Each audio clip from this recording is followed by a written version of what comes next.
Fly with me, money talk legacy, turn a dream to a deed. Welcome to FLYE, financial minds, young hustle in their eyes. Stack it up smart, let your future rise to fly.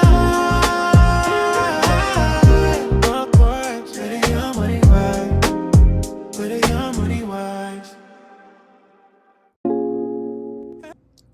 Hey everyone, it's Reagan, and welcome back to the FLYE Podcast, where we introduce teens to successful people with careers that you don't hear about every day and help you build money skills to support your future. Today, I'm interviewing Miss Erika Hebron, a professional dancer, choreographer, Broadway performer, and Miss Missouri. Would you like to introduce yourself really quickly? Sure. I don't know what more there is to say, but I'm Erika Hebron. I'm originally from the St. Louis, Missouri area, O'Fallon to be exact, if there's anyone tuning in from the area. I currently reside in New York City. I've been here for, since 2012, so 14 years. So basically, that makes me a resident New Yorker at this point. And I dabble in all things dance. So whether it's performing, whether it's choreographing, judging, I've probably done most of it. That's a very interesting career. When did you first realize that dance was more than a hobby for you? I would say I definitely realized it was more than just a hobby, probably around high school. I don't think it ever occurred to me, even though I had done a lot of professional musical theater as a kid, like very young, that it could actually be more than just a hobby. I always looked at it as like, oh, I went to dance and I was learning, and it was kind of more of an extracurricular activity. But as I did the competition dance and I did like a professional company, and I think throughout that journey as I got a little older, I started to kind of realize that there was potential there to go into that field. What did your training look like growing up, and what kept committed help you get? I'm sorry, what helped you kept committed to? To I don't know dance. why I'm getting so tired of You're words. What good. helped you committed when things got tough? Oh, okay. Yeah, so I would say that honestly, I'm not necessarily one of those, like, what do they call that? Like I have a talent for dancing, but it requires a lot of hard work. Like I'm not naturally gifted. Let's just say that. Obviously, there's a some component of that. Like I'm genetically predisposed. I have like that hypermobility and flexibility that's obviously helpful, but a lot of the coordination and things were very challenging. So it took a lot of hard work for me to get to where I am. And I was lucky enough to have access to some really great training. Probably around the time I was like 12 years old was when I kind of like switched studios and focused a lot on ballet and training like more versatility. And like I said, it was just a lot of hard work, but I was very motivated, especially by the students and like like colleagues. Good Lord, been in the professional world too long, but by my like friends and fellow like classmates. I was very motivated by them, and they really pushed me. And my teachers were really great with providing a lot of discipline and constructive feedback to kind of help take me and get me through. But it was very I can't say it was as rigorous as things are today. Like I think about dancers or anyone that play any kind of athletics or really anything these days, how much time they invest in like one specific thing. And I'll say that like while I was dedicating like weekdays, Monday through Thursday, from like 4:30 to 9:30 or 10 training at a studio, like I was still playing soccer and I was doing other like extracurricular activities and other athletics outside of that. So I don't think it's like as intense as the training is right now and how much people pour into that. However, at the time it was a lot. And I am grateful for the fact that I did get to do a lot of other things because it obviously makes you into who you are. But I definitely had a lot of hard work put into that. Well, I would have never known. Like, I thought you were just naturally gifted just by working with you. I couldn't Oh, believe thank that you you. could create such amazing choreography on the fly. Like, I just was amazed by just being in your presence. So I definitely think that is something God gave you. God gave you something. He I'm definitely so gave me glad some that kind you of do it. creative gene, I think. Well, I Yeah. know that because my entire family's creative. So, what was your first big professional opportunity and how did it change your path? So my first like big professional opportunity was actually right out of college. It was actually the same year that I ended up winning Miss Missouri. So I thought when I was in school, I went to school for dance, university. I was a dance major at Oklahoma City University, and their program does focus on dance in like American art forms. So mostly ballet, tap, and jazz, which is unique for a program we take. We train in voice and acting. So it is more set up to go into musical theater. However, I always thought I was going to go dance with a conservatory, like a jazz conservatory program. I wanted to dance for this company called River North out of Chicago. And I ended up getting injured my senior year. And there's a huge professional theater in the St. Louis area where I'm from called the Muni. And it's an 11,000 seat amphitheater. There's nothing like it. But I auditioned for their summer season and I ended up booking a show there. I hadn't visited musical theater since I was probably 13 or 14. So it had been a minute. And like I said, I went into that job having no expectations, and just, excited for the opportunity, which I realize now is like such a gift because most people would give anything to work at this theater. But it literally changed the outlook on my career because I realized like I had so much fun and it was just such a great experience. The people were wonderful. The creative team just cultivated like this gorgeous production in literally less than 3 weeks. It was crazy. And I felt like my body was able to maintain, like, I just could see a future going like, oh, this is going to be much easier on my, by easier, just better on my body for like joint wear and tear. And um, the financial stability was something that I was really excited about because that, while it's not stable in any way, shape, or form performing, um, there definitely was a brighter financial aspect to musical theater with like having a union and different things. So I was very thankful for that. And that definitely like changed the trajectory of what I decided to go into, really. I'm a huge play junkie, like a huge Broadway junkie. So, what are some of the Broadway plays that you have been in? I've done quite a few musicals over, gosh, my career. And I actually, so that musical that got me started was a musical called Damn Yankees. As a kid, I had done Annie several times at the Muni. And I guess from there, after I completed Damn Yankees, I had a wonderful year as Miss Missouri, moved up to New York and booked my first national tour. So I've done the national tour of West Side Story. Great show. Um, regionally, I've done and like so many different things from like How to Succeed in Business Without Really Trying, The Producers, Will Rogers Follies, Crazy for You. So a lot of tap heavy shows, a lot of ballet heavy shows. I've also done an American in Paris, which is a gorgeous like if you've it's very different from the movie, but it's an iconic movie, gorgeous music, all Gershwin, very ballet driven. The set pieces dance on and off the stage. It's just such a stunning musical. So I've gotten to do. I'm sure that's not even. Oh, I've done Oklahoma. That's not even an inclusive list of shows that I've had the pleasure of doing. But I am the same. I'm definitely a junkie and love seeing shows when I can.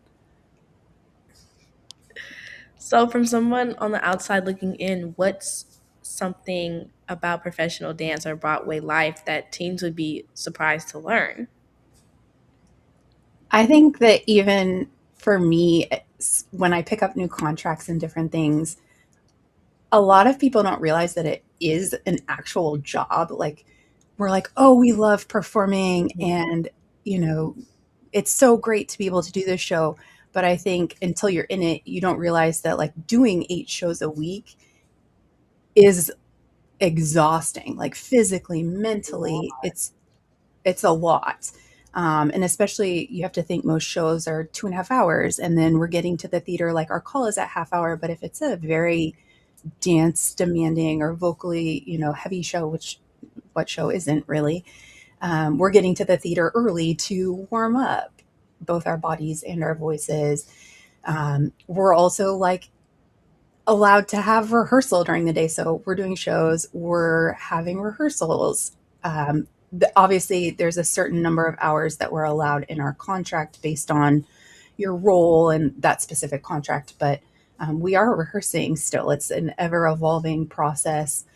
And we're also training. So, and some of those things like training, we're paying for.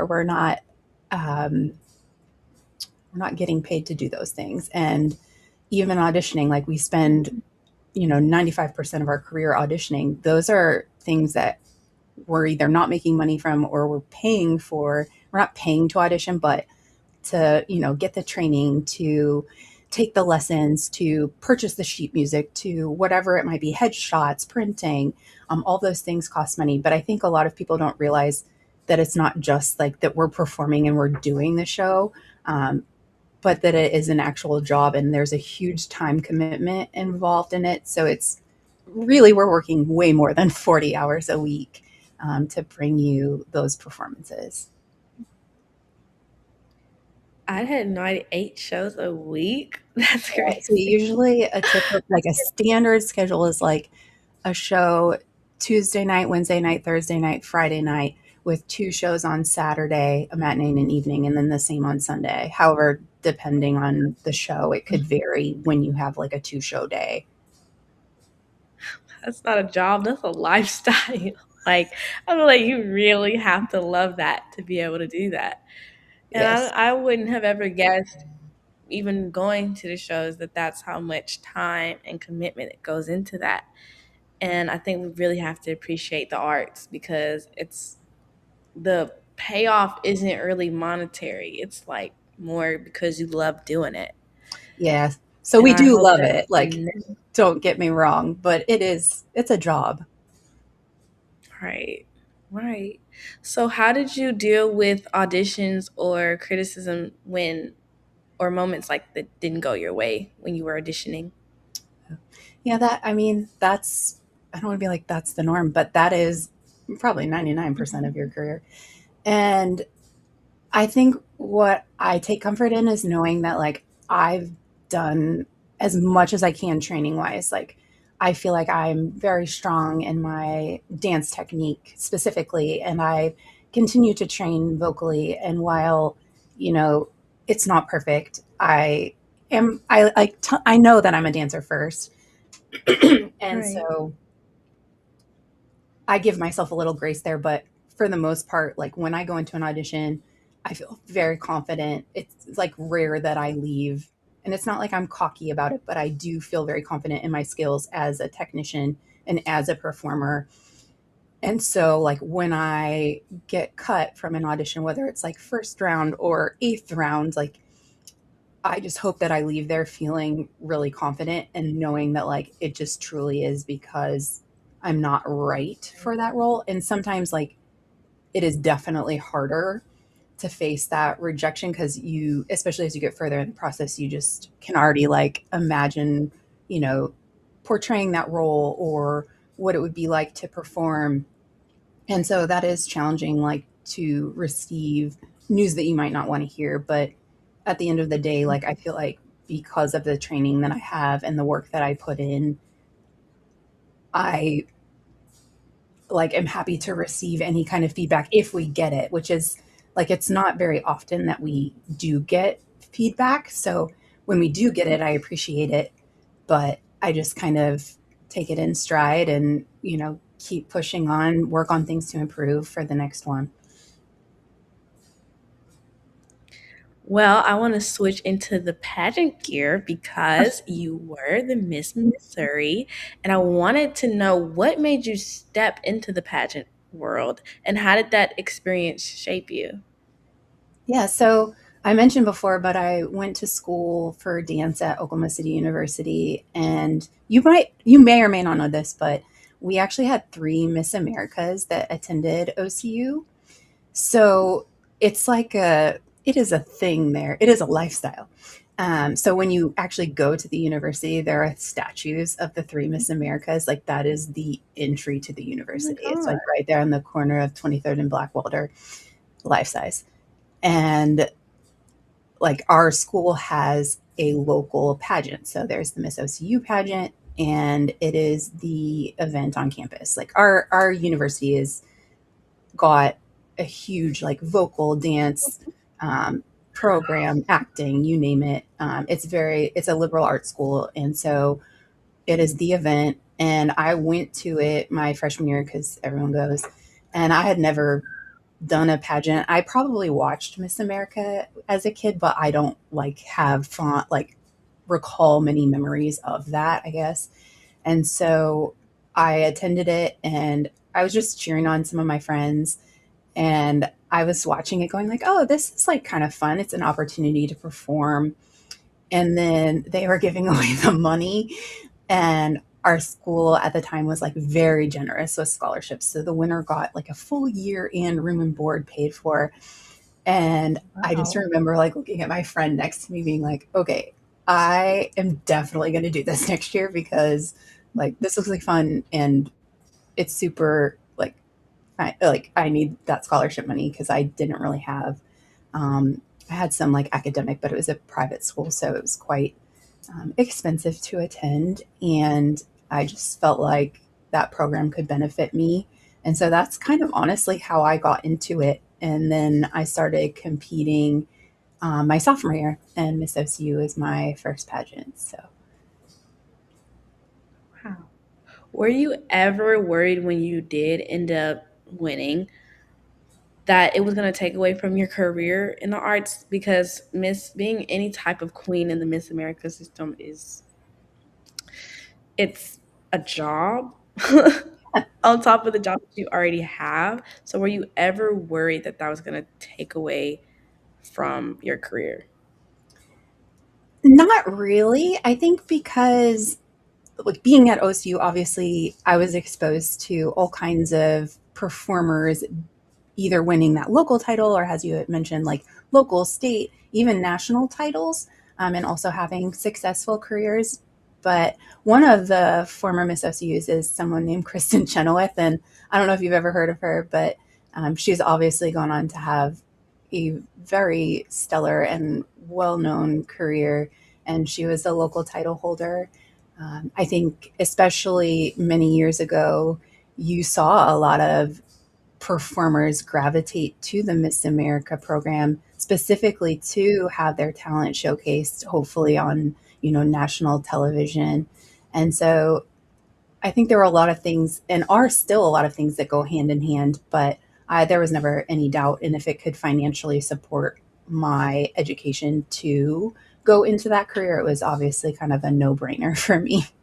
Mm, that's good because I know that a lot of people like one of the things I'm worried about is, even if you do win, am I gonna have to take a break from my career, like what I'm trying to go into? So that's a really good aspect to look at. But I wanted to say that this was my last question because we're Oh, kind of having to wrap up, and I'm so happy that you were able to do this. Thank you so much, and oh, you're I've got welcome. my shirt Ah, that you gave. I love it. It's so cute. You are so talented. Like I really feel like God gave you an amazing gift, and I'm Oh, so thank you. glad that you're able to use it. Thanks. I'm so happy that I got to work with you as well. It was a pleasure. What? I'm sorry. Oh, that's Okay. okay. What do you?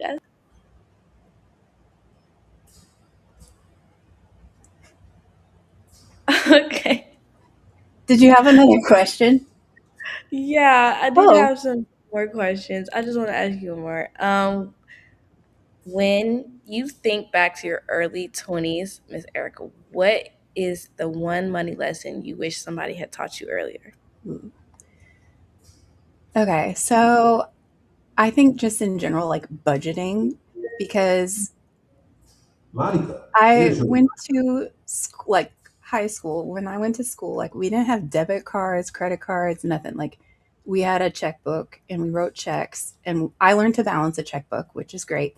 But I was buying like simple dance supplies. Like I'd go to the store and I'd buy a pair of point shoes or whatever it might be. Then as I went to college, I was like becoming a little bit more financially independent. Um, Same thing, checkbook, cash. And I never really, I feel like in college, I wish I would have, which is like early 20s, I wish I would have learned to like kind of separate my finances. Like I would just go to the grocery store and buy groceries, say. But like I would make sure I had enough money in my account, but I never like said like, oh, this month or this week I'm going to spend X amount on groceries, X amount Right. on this. Um, and I will say that I'm still not great about that because I feel like I didn't develop that habit early enough. And so like yeah, just not great. I will say, like, obviously, it's easy for me to budget transportation because I take the subway. So I can anticipate, like, they now have a feature where, like, you can spend up to a certain amount of money per week, or like, and then after that, all of your rides are like unlimited. So, like, that's pretty easy. There are certain things that I can take into account regardless. But I will say for things like groceries, miscellaneous expenses. I tend to be kind of an impulse buyer sometimes. So I wouldn't say it's not that I didn't learn those things. It's just that Mhm. I think I didn't develop the best habits. And every day, Right. this is like 20 years later, I still am saying, oh, you need to do this. And then when I do my taxes every year, I'm like, oh, you really need to pay attention to this specific category. And still getting there. So I would say like developing those habits of especially Yeah. like budgeting are so important, and I wish that I still need to do that. So thank you for reminding me. And I will, it's 2026, it's still early, so this is a new year. I will try to start on that next month, and you hold me accountable. Okay? Me and you You're both. like, no. No, thank I you. need help with that. Budgeting, I'll just go be like, I'm hungry. Yeah, Yes. I bought McDonald's yesterday, but I'm gonna buy it again. Like that's what I have issue with too. So even though I have the knowledge too, I just some days I want to go buy some Mine food. is the coffee, the coffee. And I just Okay. drink black coffee, but it's so expensive still. So, Yeah. yeah, it's Yeah. coffee. That's what gets me. I'm like, oh, it's cold outside. I need a coffee, even though I've already had one. Yes, I don't know why it is. Like every time I'm out, I'm like, I need to buy something. I feel like I need to just go get something to eat. Yeah, Even guilty. though I have food at the house. But thank you so much again. Um, Yes. and it was so nice talking to you. Yeah, you too. Thanks for having me. All right. Bye. Bye.